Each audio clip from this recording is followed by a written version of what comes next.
ओम शांति। 10 जुलाई 2022 अव्यक्त बाप दादा के महावाक्य। रिवाइज डेट है 4 दिसंबर 1991। सफल तपस्वी अर्थात प्यूरिटी की पर्सनालिटी और रॉयल्टी वाले।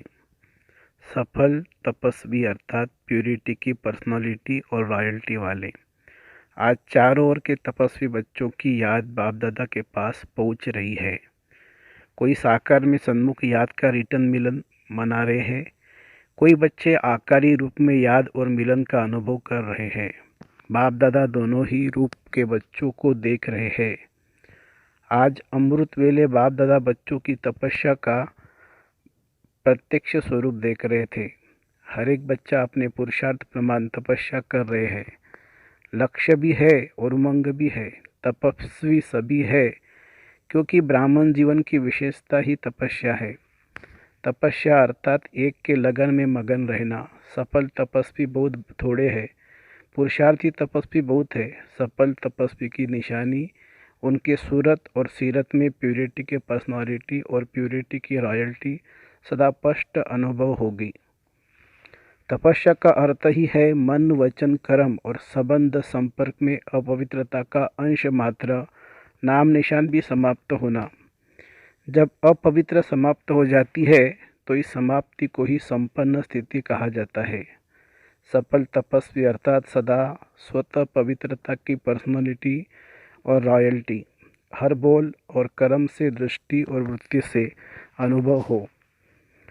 प्यूरिटी सिर्फ ब्रह्मचर्य नहीं, संपूर्ण पवित्रता अर्थात संकल्प में भी कोई भी विकार टच न हो। जैसे ब्राह्मण जीवन में शारीरिक आकर्षण व शारीरिक टचिंग अपवित्रता मानते हो, ऐसे मन बुद्धि में किसी विकार के संकल्प मात्र की आकर्षण व टचिंग, इसको भी अपवित्रता कहा जाएगा।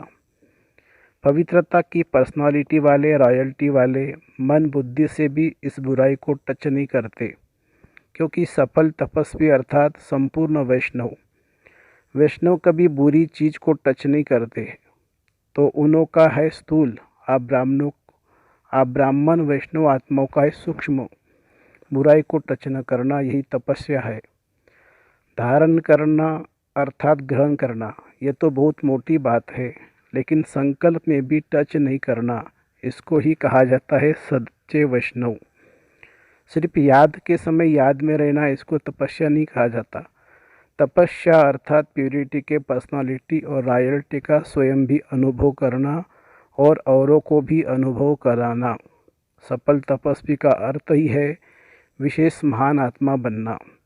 विशेष आत्मा व महान आत्माओं को देश की व विश्व की पर्सनालिटी कहते हैं। पवित्रता की पर्सनालिटी अर्थात हर कर्म में महानता और विशेषता। पर्सनालिटी अर्थात सदा स्वयं की और औरों की सेवा में सदा बिजी रहना, अर्थात अपनी एनर्जी, समय, संकल्प वेस्ट नहीं गंवाना। सफल करना, इसको कहेंगे पर्सनालिटी वाले। पर्सनालिटी वाले कभी भी छोटी छोटी बातों में अपने मन बुद्धि को बिजी नहीं रखते हैं। तो अपवित्रता की बातें आप श्रेष्ठ आत्माओं को आगे छोटी है या बड़ी है, इसलिए तपस्वी अर्थात ऐसी बातों को सुनते हुए नहीं सुने, देखते हुए नहीं देखे। ऐसा अभ्यास किया है, ऐसी तपस्या की है, व यही सोचते हो, चाहते तो नहीं है लेकिन दिखाई देता है, सुनाई दे देता है। जैसे कोई चीज़ से आपका कनेक्शन ही नहीं है, उन चीज़ों को देखते हुए नहीं देखते हो ना। जैसे रास्ते पर जाते हो, कहीं कुछ दिखाई देता है, परंतु आपके मतलब की कोई बात नहीं है, तो देखते हुए नहीं देखते हो, नहीं देखेंगे ना, साइड सीन समझकर पार कर लेंगे ना। ऐसे जो बातें सुनते हो, देखते हो, आपके काम की नहीं है, तो सुनते हुए नहीं सुनो, देखते हुए न देखो। अगर मन बुद्धि में धारण किया कि ये ऐसे है, ये वैसे है, इसको कहा जाएगा व्यर्थ बुराई को टच किया, अर्थात सच्चा वैष्णवपन संपूर्ण रूप से नहीं है। प्यूरिटी के पर्सनालिटी में परसेंटेज कम, अर्थात तपस्या की परसेंटेज कम। तो समझा तपस्या क्या है। इसी विधि से अपने आप को चेक करो, तपस्या वर्ष में क्या प्रत्यक्ष स्वरूप प्यूरिटी की पर्सनालिटी अनुभव करते हो। पर्सनालिटी कभी छिप नहीं सकती, प्रत्यक्ष दिखाई जरूर देती है। जैसे साकार ब्रह्मा बाप को देखा, प्यूरिटी की पर्सनालिटी कितनी स्पष्ट अनुभव करते थे। ये तपस्या के अनुभव किसी की निशानी अब आप द्वारा औरों को अनुभव हो। सूरत और सीरत दोनों द्वारा अनुभव करा सकते हो। अभी अभी भी कोई अभी भी कोई कई लोग अनुभव करते भी है, लेकिन इस अनुभव को और स्वयं द्वारा औरों में फैलाओ। आज पर्सनालिटी का सुनाया, फिर रॉयल्टी का सुनाएंगे। सभी मिलन मनाने आए हैं, तो बाप दादा भी मिलन मनाने के लिए आप जैसे व्यक्त शरीर में आते हैं। संबंध बनना पड़ता है ना। आप साकार में हो तो बाप को भी साकार तन का आधार लेना पड़ता है। वैसे आपको व्यक्त से अव्यक्त बनना है तो अव्यक्त को व्यक्त बनना है। कायदा क्या कहता है? अव्यक्त बनना है ना, तो फिर अव्यक्त को व्यक्त में क्यों लाते हो?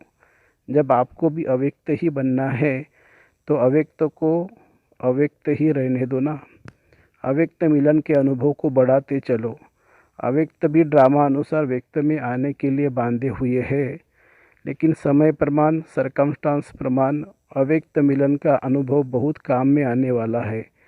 इसलिए इस सीजन अनुभव को इतना स्पष्ट और सहज करते जाओ, जो समय पर यह अव्यक्त मिलन साकार समान ही अनुभव हो। समझाइए, उस समय ऐसा नहीं कहना कि हमको तो अव्यक्त से व्यक्त में मिलने की आदत है। जैसा समय वैसे मिलन मना सकते हो। समझा? जो भी जहाँ से भी आए हो, इस समय सभी मधुबन निवासी हो या अपने को महाराष्ट्र निवासी, उड़ीसा निवासी समझते हो। ओरिजिनल तो मधुबन निवासी हो ना। यह सेवा अर्थ भिन्न भिन्न स्थान पर गए हो। ब्राह्मण अर्थात मधुबन निवासी सेवा स्थान पर गए हो, इसलिए सेवा स्थान को मेरी यही स्थान है, यह कभी भी नहीं समझना। कई बच्चे ऐसे कहते हैं, इसको चेंज करो, तो कहते नहीं, हमको पंजाब में व उड़ीसा में ही भेजो। तो ओरिजिनल पंजाब उड़ीसा के हो या मधुबन के हो, फिर क्यों कहते हो हम पंजाब के हैं तो पंजाब में ही भेजो, गुजरात के हैं तो गुजरात में ही भेजो। चेंज होने में तैयार हो। टीचर सभी तैयार हो, किसी को कहा भी चेंज करे तैयार है। देखो दादी सभी को सर्टिफिकेट का दे रही है, दादी सभी को सर्टिफिकेट ना का दे रही है। अच्छा, यह भी अप्रैल में करेंगे। जो चेंज होने के लिए तैयार हो वही मिलने आवे। सेंटर पर जाकर सोचेंगे, यदि नहीं रहेंगे इसका क्या होगा, मेरा क्या होगा। थोड़ा बहुत कुछ किनारा भी करेंगी। बाप दादा से तपस्या की प्राइज़ लेने चाहते हो और बाप दादा को तपस्या की प्राइज़ देना चाहते हो या सिर्फ लेने चाहते हो? सभी सेंटर से सरेंडर होकर आना। नए मकान में आसक्ति है क्या? मेहनत करके बनाया है ना। जहाँ मेरापन है वहाँ तपस्या किसको कहा जाएगा? तपस्या अर्थात तेरा और तपस्या भंग होना माना मेरा। समझा? ये तो सब छोटी छोटी टीचर से कहेंगी, हर्जा नहीं है, यहाँ से वहाँ हो जाएगी। बड़ों को थोड़ा सोचना पड़ता है। अच्छा, जो सेंटर पर आने वाले हैं वो भी सोचते होंगे हमारी टीचर चले जाएगी। आप सभी भी एवर रेडी हो? कोई भी कहा भी चली जावे, वह कहेंगे हमको तो यही टीचर चाहिए। जो समझते हैं कि कोई भी टीचर मिले उसमें राजी है वो हाथ उठावे। कोई भी टीचर मिले, बाप दादा जिम्मेदार है, दादी दीदी जिम्मेवार है, वो हाथ उठाए। अभी ये टीवी में तो निकाला है, अभी ये तो टीवी में तो निकाला है ना। सभी के फ़ोटो टीवी में निकाल लो, फिर देखेंगे। अंतिम पेपर का क्वेश्चन ही यह आना है, नष्ट मुआ स्मृति स्वरूप। तो अंतिम पेपर के लिए तो सभी को तैयार होना ही है। रिहर्सल करेंगे ना, जोन हेड को भी चेंज करेंगे, पांडवों को भी चेंज करेंगे। आपका है ही क्या? बाप दादा ने दिया और बाप दादा ने लिया। अच्छा, सभी एवर रेडी है, इसलिए अभी सिर्फ हाथ उठाने की मुबारक हो। चारों ओर के सफल तपस्वी आत्माओं को, सदा प्यूरिटी के पर्सनालिटी में रहने वाली, सदा प्यूरिटी के रॉयल्टी में रहने वाली, सदा सच्चे संपूर्ण वैष्णव आत्माएं, सदा समय प्रमाण स्वयं को परिवर्तन करने वाले विश्व परिवर्तक, ऐसे सदा योगी, सहज योगी, स्वतः योगी, महान आत्माओं को बाप दादा का याद प्यार और नमस्ते। हम रूहानी बच्चों की रूहानी माता पिता बाप दादा का याद प्यार और गुड मॉर्निंग। नमस्ते बाबा, नमस्ते। पार्टियों से मुलाकात। सभी तपस्वी आत्माएं हैं, ऐसे अनुभव करते हो। तपस्या अर्थात एक बाप दूसरा न कोई, ऐसे है या दूसरा कोई है। अभी भी कोई है, कोई व्यक्ति या कोई वैभव, एक के सिवाय और कोई नहीं, या थोड़ा थोड़ा लगाव है।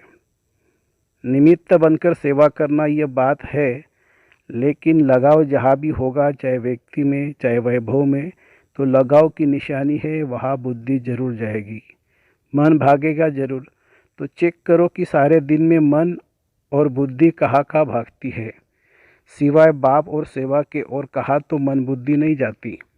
अगर जाती है तो लगाव है। अगर व्यवहार भी करते हो, जो भी करते हो, वो भी ट्रस्टी बनकर, मेरा नहीं तेरा, मेरा काम है, मुझे ही देखना पड़ता है, मेरी जिम्मेवारी है, ऐसे कहते हो कभी?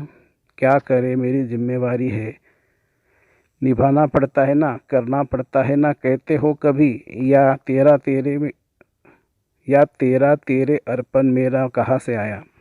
तो यह बोल भी नहीं बोल सकते हो। मुझे ही देखना पड़ता है, मुझे ही करना पड़ता है, मेरा ही है, निभाना पड़ेगा, मेरा कहा और बोझ हुआ। बाप का है, बाप करेगा, मैं निमित्त हूँ तो हल्के। बोझ उठाने की आदत तो नहीं है। 63 जन्म बोझ उठाया ना। कईयों की आदत होती है बोझ उठाने की। बोझ उठाने बिना रह नहीं सकते, आदत से मजबूर हो जाते हैं। मेरा मानना माना बोझ उठाना, समझा? थोड़ा सा किनारा करके रखा है, समय पर काम में आएगा।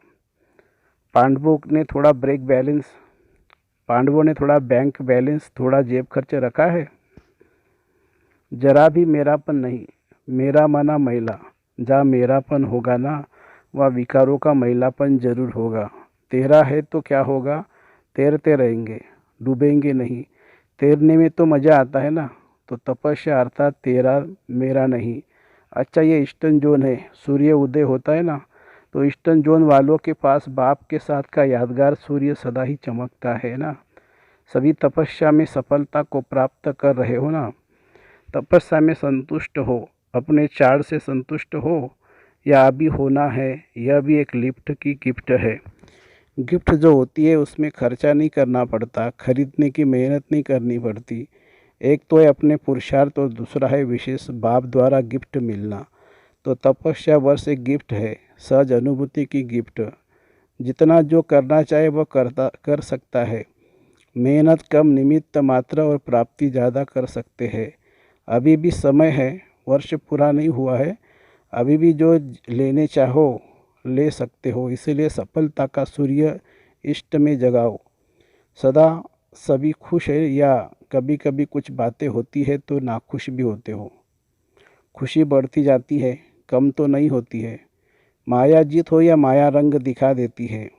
वह कितना भी रंग दिखाए, मैं मायापति हूँ। माया रचना है, मैं मास्टर रचिता हूँ। तो खेल देखो, लेकिन खेल में हार नहीं खाओ। कितना भी माया अनेक प्रकार का खेल दिखाए, आप देखने वाले मनोरंजन समझकर देखो। देखते देखते हार नहीं जाओ, साक्षी होकर के, न्यारे होकर के देखते चलो। सभी तपस्या में आगे बढ़ने वाले, गिफ्ट लेने वाले हो। सेवा अच्छी हो रही है, स्वयं के पुरुषार्थ में उड़ रहे हो और सेवा में भी उड़ रहे हैं। सभी फर्स्ट है। सदा फर्स्ट रहना, सेकंड में नहीं आना। फर्स्ट रहेंगे तो सूर्यवंशी बनेंगे, सेकंड बने तो चंद्रवंशी। फर्स्ट नंबर मायाजीत होंगे, कोई समस्या नहीं, कोई प्रॉब्लम नहीं, कोई क्वेश्चन नहीं, कोई कमजोरी नहीं। फर्स्ट नंबर अर्थात फास्ट पुरुषार्थ। जिसका फास्ट पुरुषार्थ है वो पीछे नहीं हो सकता। सदा साक्षी और सदा बाप के साथी, यही याद रखना। अच्छा, ओम शांति। वरदान है, सदा उत्साह में रह, निराशवादी को आशावादी बनाने वाले सच्चे सेवाधारी भवो।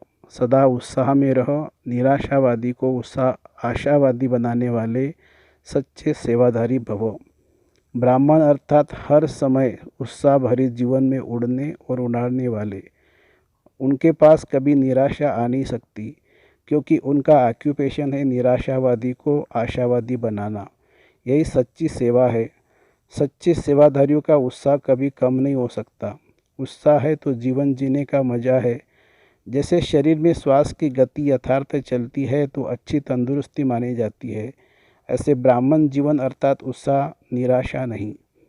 स्लोगन है, बीती को बीती कर दो और बीती बातों से शिक्षा लेकर आगे के लिए सावधान रहो। बीती को बीती कर दो और बीती बातों से शिक्षा लेकर आगे के लिए सावधान रहो।